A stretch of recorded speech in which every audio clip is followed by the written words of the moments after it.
축복을 전하겠습니다. 평안하십시오. 당신은 세계에 살릴 선교사입니다. 베델로 올라가십시다. 오늘 이 한날도 우리의 모든 길을 열으시고 축복하시는 그 약속을 붙잡는 시간 되기를 주의 이름으로 축원합니다.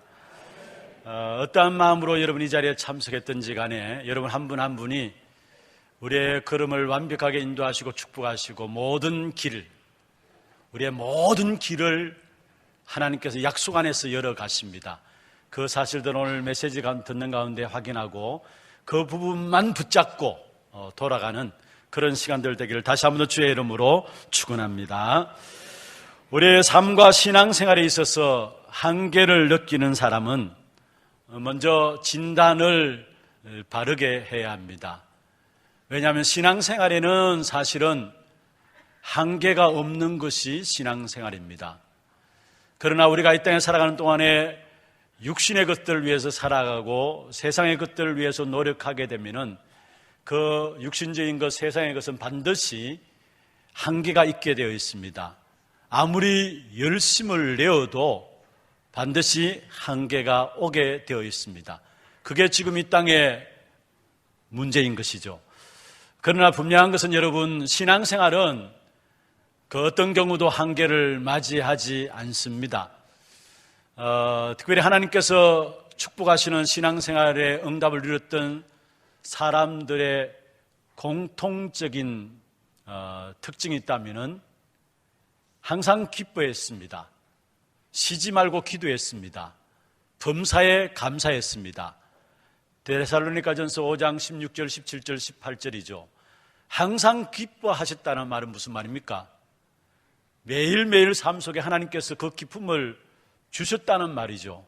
그리고 쉬지 말고 기도하고 또 감사가 범사에 되어졌다는 말은 신앙생활 속에서 하나님께서 감사거리를 날마다 허락하셨다라는 한계 없는 신앙생활을 함을 말씀을 하고 있는 것입니다.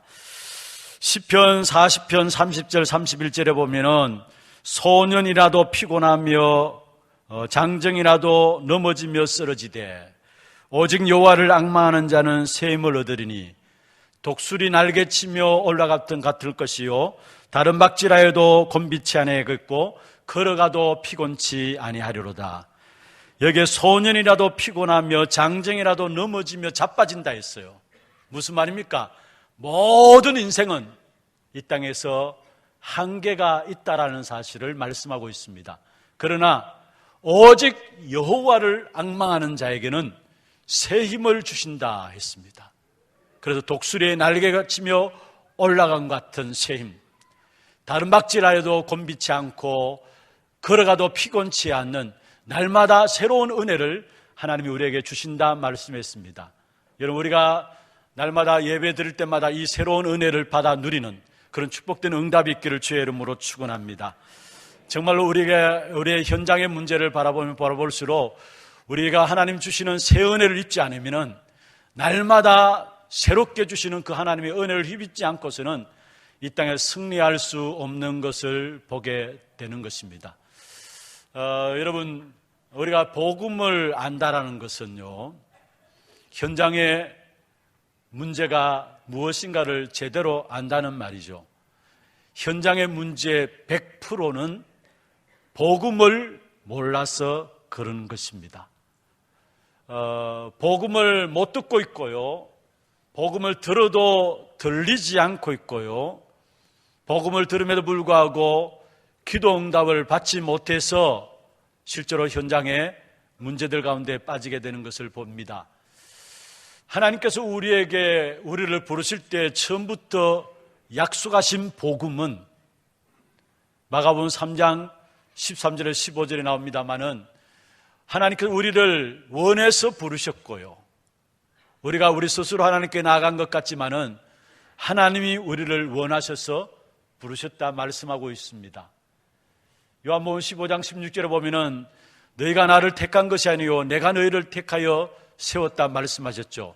그렇습니다. 하나님이 우리를 부르셨습니다. 이게 복음입니다.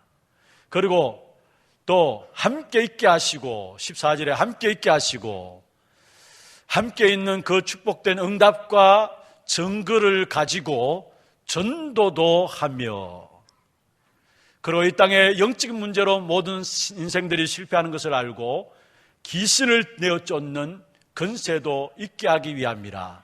이 땅의 영적인 문제를 해결할 수 있는 그 답을 가지고 우리를 부르셨습니다. 완벽한 복음의 축복을 준비하시고 그 속에서 우리를 부르셨다라는 사실을 말씀하고 있는 것이죠. 여러분, 우리뿐만 아닙니다. 오늘 본문에 나오는 아브라함조차도 하나님은 이 완벽한 복음을 준비해 놓고 아브라함을 부르셨습니다. 그런데 아브라함의 생애 속에서 사실 완전한 이 축복된 역사들을 준비해 놓고 부르신 사실들을 깨닫지 못하고 살아간 생애가 많았음을 우리에게 보여주고 있습니다. 왜 깨닫지 못했느냐? 여러분, 75년 동안에 세상의 것으로 각인되고 뿌리내리고 체질되어 있었기 때문에 완전한 축복된 역사들을 준비해 놓고 아브라함을 부르셨음에도 불구하고 아브라함이 늦게서야 깨닫게 되고 너는 복이 될지라 그 축복의 역사들을 누리게 되는 사실들을 보여주고 있는 것이죠. 특별히 여러분, 이 아브라함을 일컬어서 우리의 믿음의 조상이라고 이야기합니다. 그래서 어떤 면에서 창세기 11장 오늘 본문의 27절부터 또 12장에 나오는 아브라함의 생애에 나오는 중요한 이 본문은 우리가 설교를 가장 많이 귀한 교회들 속에서 설교를 가장 많이 하고 있는 부분들 중에 한 부분이기도 합니다. 그런데 오늘 특별히 이 시간에 우리가 오늘 창세기를 보아오는 가운데서 오늘 이 본문을 선택했는데요. 하나님께서 아브라함을 부르신 그 부름의 역사들을 살펴보면서 그러나 하나님께서 아브라함을 완전한 축복 가운데 부르셨지만은 실패들을 계속 거듭함을 보게 됩니다.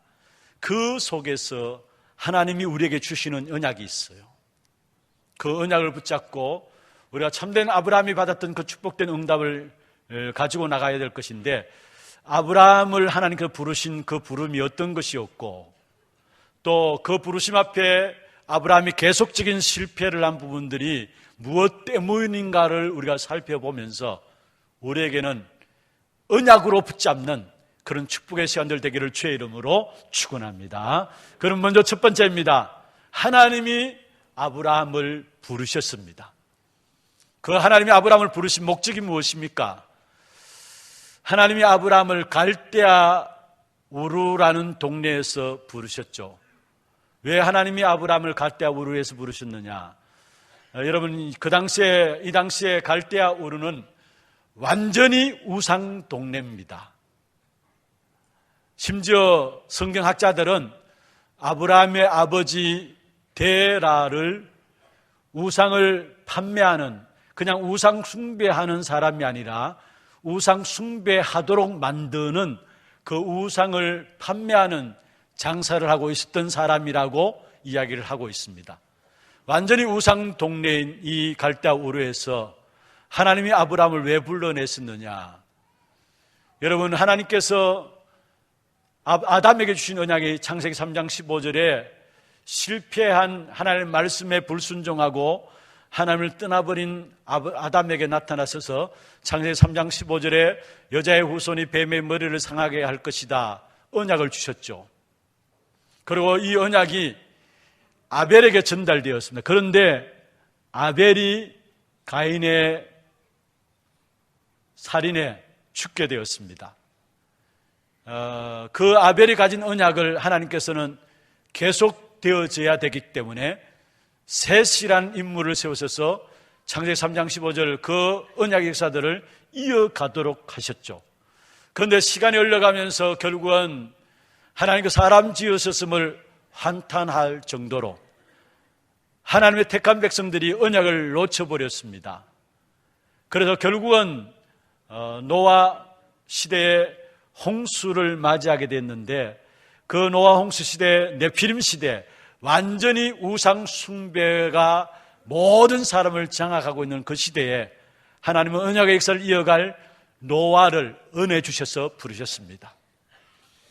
그리고 노아 시대 이후에 또 바벨탑 시대가 왔는데 그 바벨탑 시대에 결국 사람들이 탑을 쌓고 거기에 쌓은 탑에서 우상 숭배하고 그런 부분들 때문에 결국은 멸망당할 그 바벨탑 시대에 하나님께서는 구원이란 무엇인가? 창세기 3장 15절에 여자의 후손이 무엇을 말하는가? 창세기 6장 14절에 보면은 방주 안에 들어갈 때 다 살게 되었는데 그 방주의 비밀이 무엇인가? 그 언약을 바르게 가르쳐서 전달하기 위해서 아브라함을 갈대아 우르 우상 동네 속에서 건져내신 것입니다. 언약의 전달자로 하나님이 아브라함을 삼으시기 위해서 하나님께서 아브라함을 우상 동네에서 건져내셨다라는 사실입니다. 그런데 사실 그 당시에 지금부터 4,000년 전이죠. 창세기 이 시대에 아브라함이 살던 시대의 동시대 인물 가운데 동방의 의인이라고 할 수 있는 욥이 같이 살고 있었습니다. 그런데 하나님께서 동방의 의인인 욥, 예배도 잘 드리고 경건한 삶을 사는 믿음 있는 이 욥을 선택하지 아니하시고 믿음의 혈통을 이어갈 믿음의 조상으로 왜 갈대아 우르 우상 동네에 살고 있는 아브라함을 부르셨느냐? 다른 이유가 없습니다. 하나님의 은혜입니다. 아브라함을 하나님께 조건 없이 부르셨습니다. 우리 인간 편에서의 조건이 없이 하나님 일방적으로 우리를 부르신 것입니다. 그게 아브라함을 통해서 우리에게 하나님의 은혜가 무엇인가를 말씀하고 있는 것입니다. 우리가 생각에는 어떤 면에서 욥이 동방의 의인이다, 예배 잘 드리고 믿음 생활 잘하는 사람인데 그 사람이 믿음의 조상이 되어야 될 것인데 하나님은 욥을 선택한 것이 아닙니다. 아브라함을 부르셔서 그에게 믿음의 조상으로 축복하셨다라는 겁니다. 이건 하나님의 은혜 중에 은혜입니다. 바로 우리가 하나님 앞에 부름받은 사실이 그런 거 아닙니까? 우리가 하나님을 떠나서 전적으로 타락한 가운데서 하나님을 알지도 못하고 하나님께 나갈 수도 없는 저와 여러분을 은혜로 부르셔서 하나님의 자녀 삼으신 것입니다. 조건이 있어서 아닙니다. 우리 자신들의 모습을 바라보면은 여러분 우리의 조건은 아무것도 없는 것인 것을 보게 돼요. 마치 아브라함이 우상 숭배함으로 멸망받아야 되고 재앙당해야 되는 창세기 3장의 저주 가운데 빠져있던 그 아브라함을 하나님께서 일방적으로 은혜 주셔서 부르셔서 믿음의 조상으로 삼으셨던 것처럼 우리 한 사람 한 사람을 부르심도 그러한 것입니다. 믿습니까? 이 사실을 깨달아야 합니다. 우리를 하나님의 은혜 가운데 부르셨다는 거. 여러분 우리 자신들이 죄인 되었을 때 우리가 하나님께 대한 감각도 없고 생각도 없었잖아요. 하는 일이라고는 죄 짓는 것밖에 없었고요. 그런데 하나님께서 우리에게 어느 날 찾아오셨는데 은혜로 찾아오셔서 저와 여러분을 구원하여 주신 것입니다. 믿음의 사람으로 하나님께서 불러주신 것입니다. 그리고 이 사실을 알았던 바울이 에베소 1장 5절에 보면 이렇게 말씀하고 있습니다. 그 기쁘신 뜻대로 우리를 예정하사 예수 그리스도로 말미암아 자기의 아들들이 되게 하셨나니 그 기쁘신 뜻대로 하나님이 기뻐하신 그 뜻대로 우리에게 조건이 있는 것이 아닙니다. 에베소 1장 11절에 보면은 모든 일을 그의 뜻의 결정대로 일하시는 이의 계획을 따라 이 땅의 모든 일을 그의 뜻의 결정대로 행하시는데 그의 결정대로 그 뜻의 결정대로 행하신 이의 뜻을 따라 우리가 예정을 입어서 그 안에서 기업이 되었다 말씀하고 있습니다. 그렇습니다. 하나님이 우리를 부르심은 조건 없는 하나님의 은혜 가운데 부르심이었습니다. 아브라함을 부르심도 마찬가지였고요. 여러분 성경에 한번 보십시오. 그냥 아브라함을 우상 동네에 있던 아브라함을 불러내셔서 무조건 축복부터 선언하셨어요. 너는 복이 될지라. 축복부터 선언하셨어요. 조건 따지지 않았어요. 후에라도 조건 말하지 않았어요. 나중에라도 조건 말하지 않았어요. 단 한 번도 조건 이야기하지 않았어요. 이게 하나님의 은혜예요. 왜 이런 은혜를 주셨느냐? 사실은 아브라함을 우상 숭배에서 건져내시기 위해서 이 은혜를 주신 것입니다. 여러분, 우상숭배 역사 속에 있게 되면은, 여러분, 우상숭배는 하나님 외에 다른 것을 숨기는 것이죠. 왜 사람들이 우상숭배하느냐? 그 영이 죽어버렸기 때문에, 하나님 떠난 인생은 그 영이 죽어버렸기 때문에 우상숭배할 수밖에 없어요. 왜냐? 악한 사단이 그 영을 장악하고 있고 인간 세상 속에 고난과 고통이 계속되어지니까 그 문제를 해결하기 위해서 인간은 하나님을 천만다고 찾는 것이 하나님 만나는 길을 알지 못하니까 만들어 놓고 하나님이다 비는 겁니다. 그게 전부 다 우상숭배입니다. 아브라함이 그 우상숭배의 그 현장에서 건짐받았는데, 오늘 본문에 보면은 하나님께서 아브라함에게 나타나서 말씀하셨습니다. 너의 고향과 친척과 아비 집을 떠나라 했어요. 여기에 떠나라는 말은 너의 삶의 모든 지금까지 살아왔던 거처를 바꾸라 이 말도 됩니다마는, 여기서 너의 고향과 친척과 아버지의 집을 떠나라 이 말은 여러분 신분을 바꾸라는 것입니다. 멸망받는, 재앙받는 우상숭배 현장에, 그 현장에 있지 말고 창세기 3장의 저주가 고스란히 임하는 그 우상숭배 그 현장에 있지 말고 신분을 바꾸라, 그 현장에서 해방받으라는 것입니다. 그렇습니다. 우리에게서 신앙생활은 무엇입니까? 여러분, 신앙생활은 우리가 경건하게 살고 바르게 살고 우리가 양심적으로 살고 내 욕심을 버리고 동기를 버리고 내 마음을 비우고, 그게 신앙생활이 아니에요. 신앙생활은 신분을 바꾸는 겁니다. 우리가 마음을 비우고 욕심을 버리고 동기를 버리는 것은 그건 종교생활입니다. 많은 사람들이 제대로 된 참된 복음을 깨닫지 못해가지고 종교생활하고 있으면서 신앙생활하고 있다고 복음을 깨달았다고 생각하고 있어요. 아닙니다. 여러분, 전혀 우리가 마음을 비우고 우리의 욕심을 버리고 동기를 버린다 할지라도 그게 악한 사단의 공격된 역사들을 그것 가지고는 막을 수가 없다라는 사실. 결국은 그렇게 하면 할수록 마태복음 12장 43절에 45절에 있는 말씀처럼 더 강한 귀신이 우리에게 임하게 되어 있는 것입니다. 어떤 분이 어제 말씀 나누는 가운데 그런 이야기를 해요. 자기 친구를 교회 앞으로 인도를 했는데 이 친구가 교회 와서 적응을 하지 못하고 결국 어느 날 연락이 없었다는 거예요. 그런데 우연찮게 꽤 오랜 시간이 지났는데 연락이 되셨는데 완전히 실패해버리고 택시 운전수를 하고 있는데, 그런데 우연찮게 전화 연락이 돼가지고 통화를 하는데 너무나 택시 운전하면서 스트레스 받고 그 때문에 막 싸움이 일어나고 분쟁이 일어나고 자기가 상관없이 막 다툼이 일어나고 하는 부분들 보면서 너무 힘들다. 내가 내 자신을 비워야 되겠구나. 이게 내 탓이 아닌가. 내 마음을 비워야 되겠다. 그래서 결국 내 탓으로 생각하고 마음을 비우고 어떻게 하든지 욕심을 버리고 그렇게 생활했다라는 거예요. 그런데 다툼은 없어졌지만은 기도의 비밀들을 다 놓쳐버리게 되고 그런 가운데 더 큰 문제들이 빠져드는 부분들을 보게 되었다라고 이야기를 했습니다. 여러분, 그렇습니다. 특별히 우리 지금 교회들의 문제가 있다면은 어떤 면에서 마음을 비우라, 좋은 말이죠.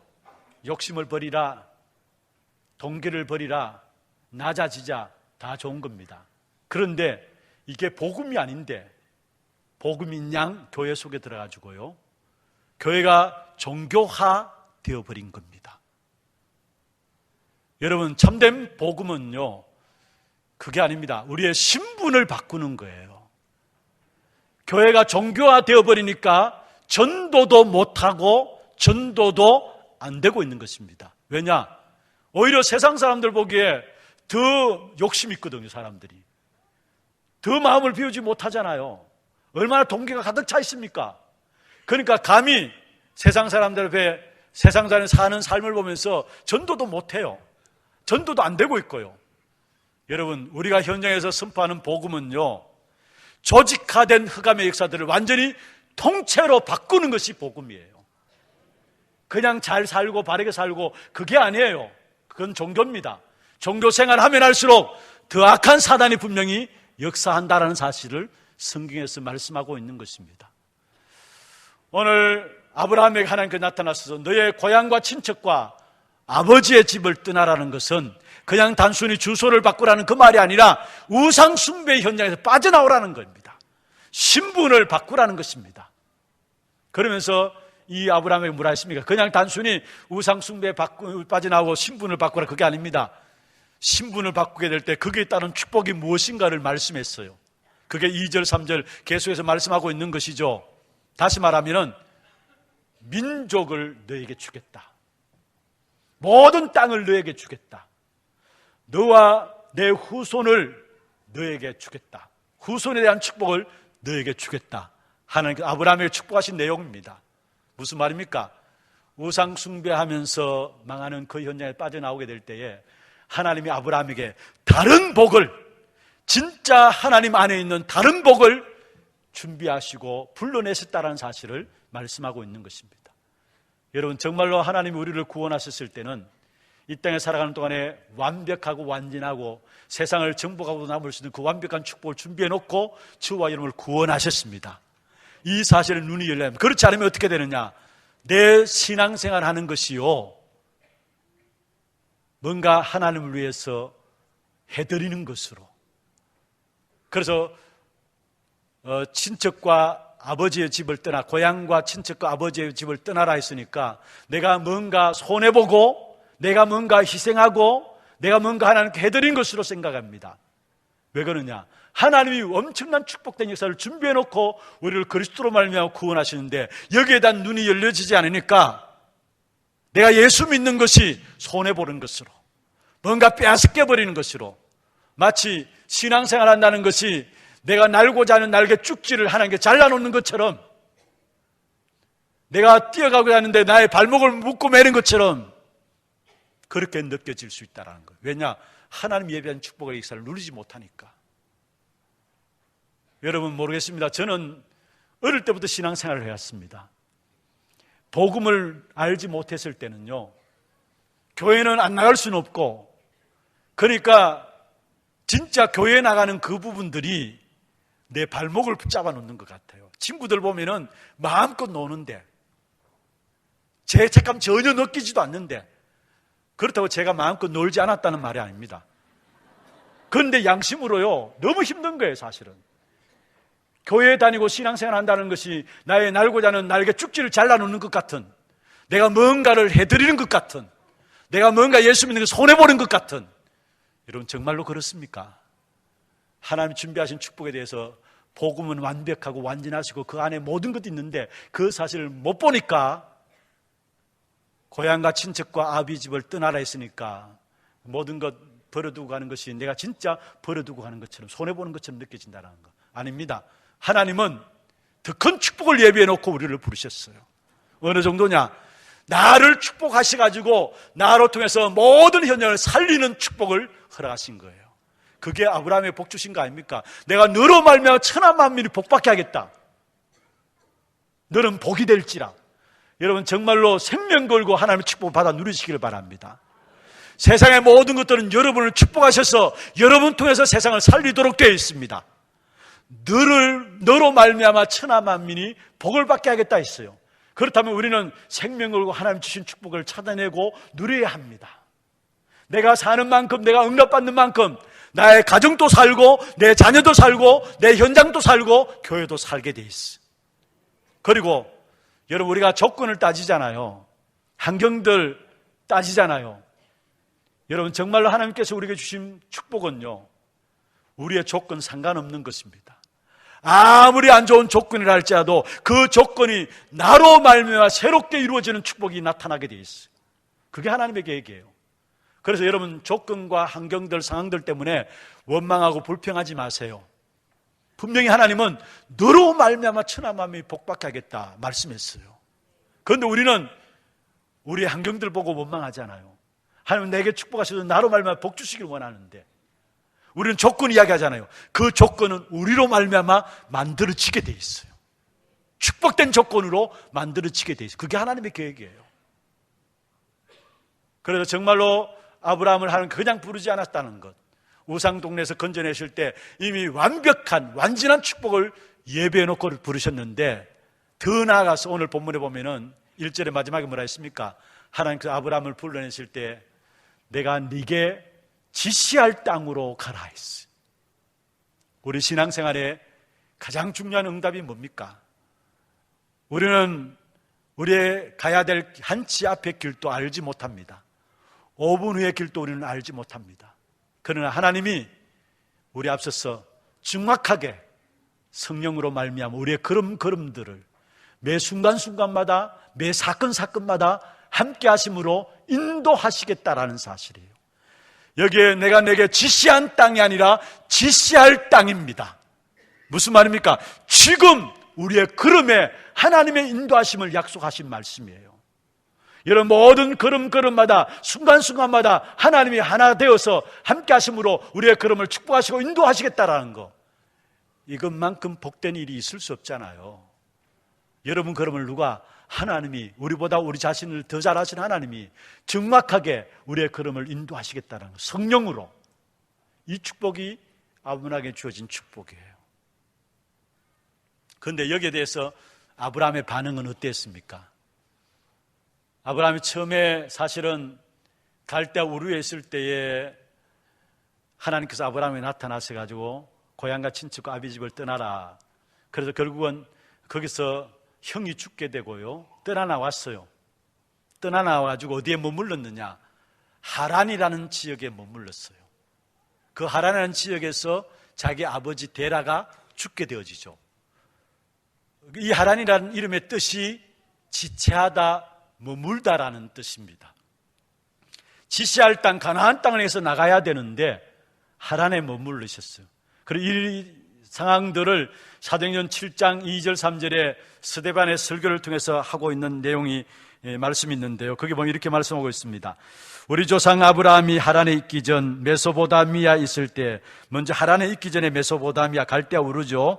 여기 있을 때 영광의 하나님이 그에게 보여 이르되 내 고향과 친척을 떠나 내가 내게 보일 땅으로 가라 하시니, 아브라함이 갈대아 사람의 땅을 떠나 하란에 거하다가 그의 아버지가 죽음에, 사도행전 7장 2절 3절에 스데반을 통해서 아브라함이 메소포타미아, 다시 말해 갈대아 우르에서 빠져나온 사건과 하란에 머물러 있으면서 그 하란에서 아버지가 죽은 사건을 이야기를 하고 있는 것입니다. 그래서 결국은 이 아브라함이 갈대아 우르에서 빠져나와서 하란에서 머물러 있다 빠져나와가지고, 아버지가 죽고 빠져나와가지고 마침내 가나안 땅에 이르렀더라. 5절에 보면 12장 5절에 그렇게 말씀하고 있죠. 마침내 가나안 땅에 들어갔더라. 여러분, 이스라엘 백성들에게 있어 가나안 땅은요, 하나님의 언약이 성취되어지는, 인생의 문제를 해결할 메시아를 보내시겠다라는 땅이 가나안 땅입니다. 그래서 이스라엘 백성들은 이 가나안 땅의 언약을 붙잡고 승리했습니다. 그 가나안 땅에 아브라함이 들어가게 됐어요. 그런데 문제는 그 가나안 땅에 들어갔는데 마침 그 가나안 땅에 뭐가 생겼느냐? 기근이 생겨났어요. 기근이 일어났습니까? 그래서 아브라함이 그 기근을 피하기 위해서 어디로 내려갔습니까? 애굽에 내려갔어요. 그 애굽에 내려가가지고 애굽에서 애굽 왕에게 자기 아내를 누이라 속이고 결국 나중에 들통나가지고 부끄러움을 당하게 되는 모습이 나옵니다. 여러분, 여기서 우리가 중요한 부분들 붙잡아야 합니다. 약속의 땅에 들어갔다면 그 약속 붙잡고 환경 앞에 무너지지 아니하고 하나님의 약속을 더 크게 바라보면서 그 약속이 어떻게 이루어질 것인가, 이 가나안 땅에 내 때문에 받는 복이 무엇일까, 그 부분을 봐야 되는데 그 가나안 땅에서 애굽으로 내려갔어요. 문제를 회피해버렸어요. 우리의 모습 아닙니까? 하나님은 문제와 사건과 일들 속에서 예수가 그리스도심을 체험하고 확인하기를 원하시는데 문제 앞에 서서 우리는 그 문제가 내 것이 아니라고 문제를 회피해요. 여러분, 우리가 이 땅에 살아가는 동안에 하나님은 우리에게 우리 스스로 살게 하지 않으셨습니다. 구원받은 저와 여러분 이 땅에 살아가는 동안에 우리가 우리 스스로 이 땅을 살게 하지 않으셨어요. 문제와 사건 속에서 하나님의 역사들을 하나님 어떻게 인도하시는 것인가를 그것을 체험하도록 살게 하셨어요. 하나님의 일하심을 보며 살도록 하셨어요. 그렇다면 기근이라는 부분을 당했을 때 아브라함은 애굽에 내려가면 되지 않습니다. 그 속에서 하나님이 내게 가나안 땅에 언약을 주셨는데 언약의 백성들을 어떻게 축복하시느냐, 그 사실을 봐야 할 거 아닙니까? 여러분, 이스라엘 백성들이 홍해 앞에 섰을 때 언제 홍해가 갈라졌어요? 모세가 지팡이를 내밀었을 때 홍해가 갈라졌어요. 요단강에 이르렀을 때 언약궤를 맨 제사장들이 그 언약궤 메고 요단강가에 들어섰을 때 여러분 요단강이 갈라졌어요. 사자굴에 들어가는 위기를 당했는데 하나님이 다니엘이 사자굴에 들어갔을 때 하나님이 사자의 입을 막으신 것을 체험했어요. 우리에게 놓치고 있는 부분이 무엇입니까? 문제를 당하면 우리는 그게 내 것이 아니라는 거. 문제를 답으로 주신 건데 여러분, 우리에게 문제가 있다면 그건 기회인 줄을 믿으시길 바랍니다. 어떤 기회냐? 하나님의 언약의 백성들을 어떻게 하나님께서 승리케 하시는가 체험할 수 있는 기회입니다. 그리고 어떤 면에서 여러분 기근을 당해가지고 애굽에 내려가지 않았다면 결국은 아브라함을 통해가지고 그 가나안 땅이 어떻게 축복받는 것인가를 아브라함에게 증거로 보여줬을 것입니다.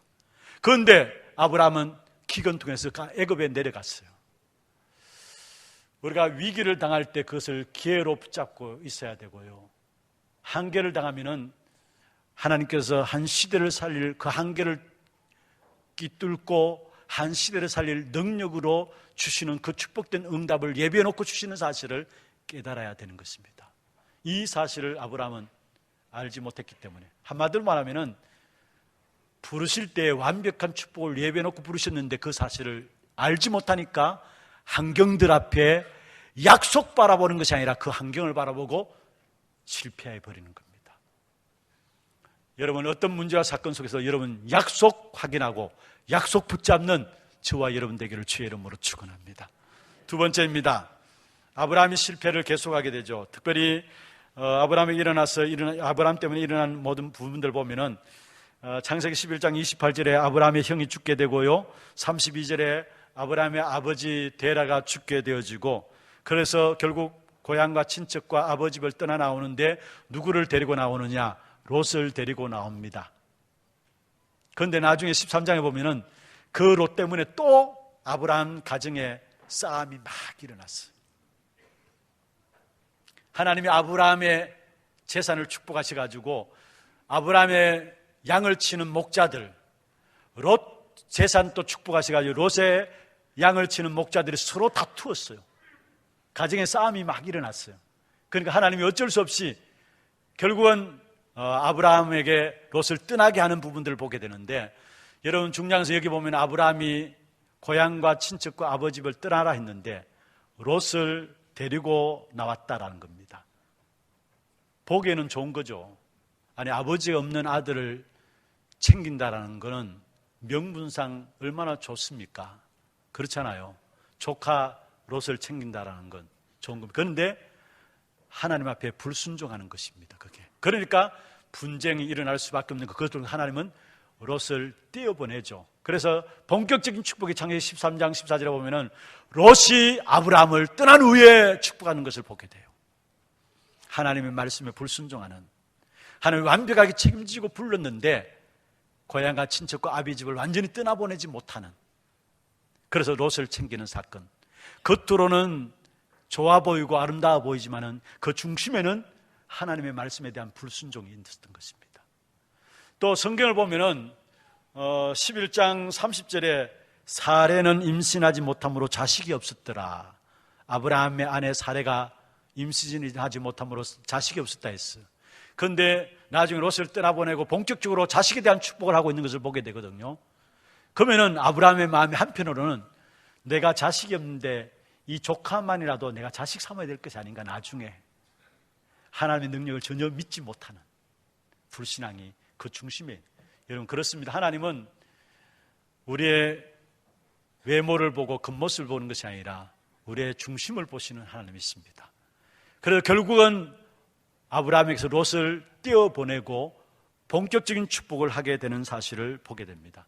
그런데 왜 아브라함이 이런 불신앙 가운데 빠졌느냐? 한마디로 말하면은 복음을 가졌지만은 복음에 대해서 누리지 못하고 복음의 능력을 제대로 알지 못했다라는 거. 여러분, 우리에게 있었을 문제가 이 문제 아닙니까? 복음을 받긴 받았는데 복음의 능력을 제대로 깨닫지 못해가지고 순간순간 불신앙에 빠져요. 나도 모르게. 그렇잖아요. 아브라함처럼. 여러분, 이스라엘 백성들이 언제 애굽의 노예로 들어갔습니까? 복음을 놓쳐버렸을 때에. 그래서 430년 동안 애굽에 종살이했죠. 거기서 언제 나왔느냐? 피언약 복음 붙잡았을 때에. 왜 피냐? 구약 성경에는 계속 피에 대해서 이야기하죠. 왜 피냐?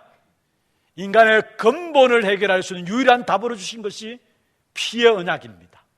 인간의 근본 세 가지가 뭡니까? 재앙과 지옥 배경과 사단의 운명 가운데 빠진 겁니다. 이 문제는 피 언약 아니고는 해결될 수 없기 때문에 하나님께서 구약시대에 계속 피 흘림으로 말미암아 그 재앙의 문제 속에서 지옥 배경 가운데서 사단의 운명 가운데 빠져나오도록 했어요. 특별히 여러분, 사단의 역사들, 홍해를 건너는 과정 속에서도 사단은 죽지 않았고요. 이스라엘 백성들이 애굽에서 430년 동안 노예 생활하면서 빠져나왔잖아요. 빠져나와서 광야를 가는 동안에도 그 광야길을 가는 동안에 악한 사단이 이스라엘 백성들 마음에 불신앙을 심고 시험거리를 만들고요. 불평하도록 만들고요. 그게 사단의 역사 아닙니까? 그리고 또 이스라엘 백성들이 가나안 땅에 들어가기 전에 이미 가나안 땅의 모든 문화와 정치, 경제를 악한 사단이 완전히 장악해 버렸어요. 이 사단의 세력을 꺾을 수 있는 유일한 길이 있다면 바로 피언약, 구약의 피언약, 복음을 말씀하고 있는 것입니다. 이것이 신약에는 뭡니까? 그리스도입니다. 그래서 히브리서 9장 12절에 보면은 염소와 송아지의 피로 하지 아니하고 자기 피로 영원한 속죄를 이루사 단번에 성소에 들어갔었느니라. 구약에는 피언약 붙잡게 될 때 모든 것이 해방되고요, 신약에는 그리스도입니다. 그래서 사도행전 4장 12절에 다른 이로서는 구원을 얻을 수 없나니 천하 사람 중에 구원 얻을 만한 다른 이름을 우리에게 주신 적이 없음이라 말씀했습니다. 오직 우리의 현장의 영적 싸움에서, 여러분, 정말로 사단과의 싸움에서 이길 수 있는 유일한 답은 그리스도밖에 없어요. 그래서 바울이 이 사실을 너무나 잘 알았기 때문에 고린도전서 2장 2절에 보면은 바울이 이야기했어요. 나는 예수 그리스도와 그의 십자가에 못 박힌 것 외에는 말하지 아니하기로 작정하였다 했어요.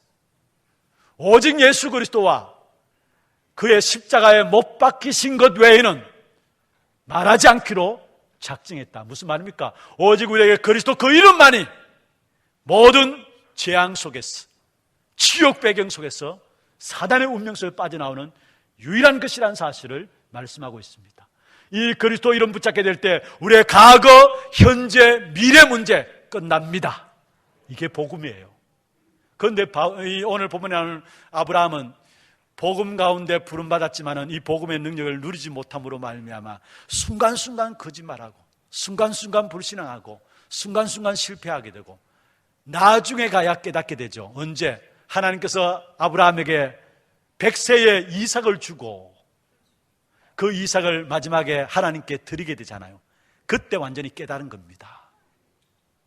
여러분, 그렇습니다. 하나님께서 아브라함에게 복음을 주시고요, 그 복음 속에 모든 축복을 다 준비하시고 완벽하게 예비하고 주셨는데 그 사실을 깨닫지 못한 아브라함, 계속적인 실패를 하게 됩니다. 하나님 아브라함을 얼떨결에 부른 게 아니잖아요. 실수해서 부른 것이 아니잖아요. 그렇습니다. 우리도 마찬가지입니다. 복음을 가지고 있다 할지라도 그 복음 속에 내 인생의 모든 문제 끝났다는 사실을 알지 못하면은 우리에게 주신 그 어마어마한 축복들을 다 놓치게 되는 것입니다. 하나님 우리를 부르시면은 로마서 11장에 보면은 후회하심이 없다라고 말씀했습니다. 모든 축복을 준비해 놓고 우리를 부르셨습니다. 아브라함이 하나님의 모든 축복을 준비해놓고 부르셨는데 그 사실을 모르니까 계속 실수를 하겠는데, 아브라함에게 주신 축복이 어떤 축복이었습니까? 저주와 불신과 우상에서 건져내시기 위해서 아브라함을 부르셨고요. 다시 말해 우리에게 어떤 축복을 주시겠어? 지역을 살리기 위해서 우리를 부르셨다라는 거. 그래서 아브라함에게 믿음의 조상으로 삼기 위해서 아브라함을 부르셨고요. 그렇습니다. 저와 여러분을 그리스도로 말미암아 가정과 가문을 살리도록 하나님께 우리를 부르셨어요. 이 복음은 생명이기 때문에 이 복음은 생명과 함께 확산되게 돼 있어요. 이 복음의 비밀을 붙잡고 있으면 결국은 사도행전 16장 31절의 말씀처럼 주 예수를 믿으라. 그리하면 너와 내 집이 구원을 얻을 것이라 말씀했어요. 아브라함을 믿음의 조상으로 삼기 위해서 부르셨다면 저와 여러분을 가정과 가문을 살리기 위해서 우리를 부르셨다는 것. 복음 붙잡고 흔들리지 않고 있으면 됩니다. 분명히 여러분 때문에 가정과 가문이 예수 믿게 되는, 구원받게 되는 그런 축복이 임하게 될 것입니다. 그리고 아브라함을 가족과 후손을 축복하기 위해서 부르셨습니다. 그렇다면 우리에게 일어나는 핍박과 어려움들 전부 다 가정 속에 있는 거예요. 그뿐만 아닙니다. 다른 민족을 위해서 살리기 위해서 아브라함을 부르셨어요. 그렇다면 그리스도로 말 구원받은 저와 여러분은 한 나라를 품고 기도하는, 세계의 복음화를 우리의 가슴에 품고 기도하는 부분들이 있어야 되는 것입니다. 그리고 아브라함을 통해서 가는 곳마다 제단을 쌓도록 부르셨어요. 무슨 말입니까? 내 있는 장소에 그리스도의 비밀이 회복되도록. 그리고 아브라함에게 후손을 통해서 구원의 씨 메시아가 오도록 부르셨다면 저와 여러분 통해서 이 언약의 역사들이 후대에게 이어질 수 있도록 우리를 그리스도 안에서 부르셨다라는 거. 여러분, 우리가 할 일은 단 것이 없습니다. 날마다 복음의 뿌리만 내밀면 됩니다. 기어코 하나님 우리를 축복의 모델로 세우실 것입니다. 오늘 본문의 제목이죠. 너는 복이 될지라. 날마다 순간순간마다 복음의 뿌리 내림으로 말미암아 너는 복이 될지라. 이 축복된 응답의 주역들이 되기를 주의 이름으로 축원합니다. 전능하신 하나님 아버지 감사합니다. 억만가지 제약 가운데 우리를 건져내시고 이 시대의 축복의 모델로 우리를 세우셔서 가정과 가문을 살리며 지역을 살리고 한 나라를 살리며 후대를 살리는 귀한 축복된 언약 가운데 우리를 세워주심을 감사함을 드립니다. 이 복음이 날마다 확인되어지게 하시고 문제와 사건 속에서 우리가 오직 복음을 확인하는 귀한 기회가 되게 하여 주시며 하나님 주신 축복된 응답을 확인하는 귀한 기회가 되게 하시고 그로 말미암아 복음의 뿌리 내림으로 말미암아 너는 복이 될지라 이 축복의 주역들로 설 수 있도록 주께서 역사하여 주옵소서. 살아계신 주 예수 그리스도의 이름으로 감사하며 기도드리옵나이다. 아멘.